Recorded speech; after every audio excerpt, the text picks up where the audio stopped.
வணக்கம். இன்றைக்கி நம்ம பார்க்க போகிற சமையல் ஒரு அருமையான வெங்காய தேங்காய் துவையல் எப்படி செய்யலாங்கிறது பார்க்கலாம். சின்ன வெங்காயம் போட்டு இந்த துவையல் செய்யும்போது டேஸ்ட் நல்லா அட்டகாசமாக இருக்கும்.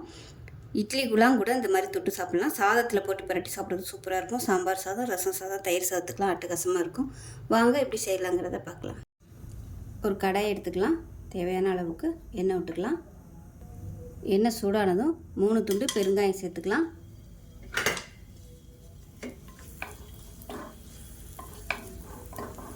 இப்போ இது கூடவே ஒரு 15 சின்ன வெங்காயம் முழுசாக அப்படியே சேர்த்துக்கலாம்.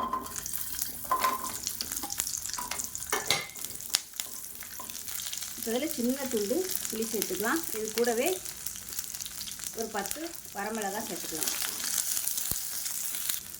இது கூடவே 2 டேபிள் ஸ்பூன் உளுந்து சேர்த்துக்கலாம். 1 டேபிள் ஸ்பூன் கடலைப்பருப்பு சேர்த்துக்கலாம். ஒரு கொத்து கருவேப்பிலை சேர்த்துக்கலாம். இப்போ இது கூடவே ஒரு 1/4 மூடி துருவன தேங்காய் சேர்த்துக்கலாம். இதில் கொஞ்சமாக உப்பு சேர்த்துக்கலாம். இப்போ தேங்காய் எல்லாமே நல்லா வறுபட்டுருச்சு.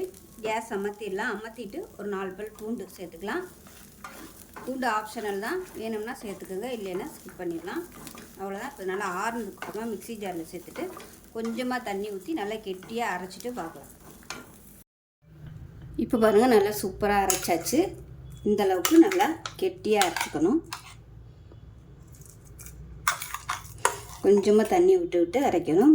ஃபஸ்ட்டு தண்ணி இல்லாமல் சுற்றிட்டு அதுக்கப்புறமா சொட்டு சொட்டாக தண்ணி ஊற்றி நல்லா அந்த மாதிரி அரைச்சி எடுத்துக்கோங்க. சூப்பராக இருக்கும். ரசம் சாதத்துக்கெலாம் தொட்டு சாப்பிட்றதுக்கு இந்த வெங்காய தேங்காய் துவையல் அருமையாக இருக்கும். செஞ்சு பாருங்கள். செஞ்சு பார்த்துட்டு எப்படி வந்துச்சுங்கிறத சொல்லுங்கள். வீடியோ பிடிச்சிச்சின்னா லைக் பண்ணுங்கள், கமெண்ட் பண்ணுங்கள், சேனலை சப்ஸ்கிரைப் பண்ணுங்கள், பக்கத்தில் பெல் பட்டனையும் ப்ரெஸ் பண்ணுங்கள். நன்றி.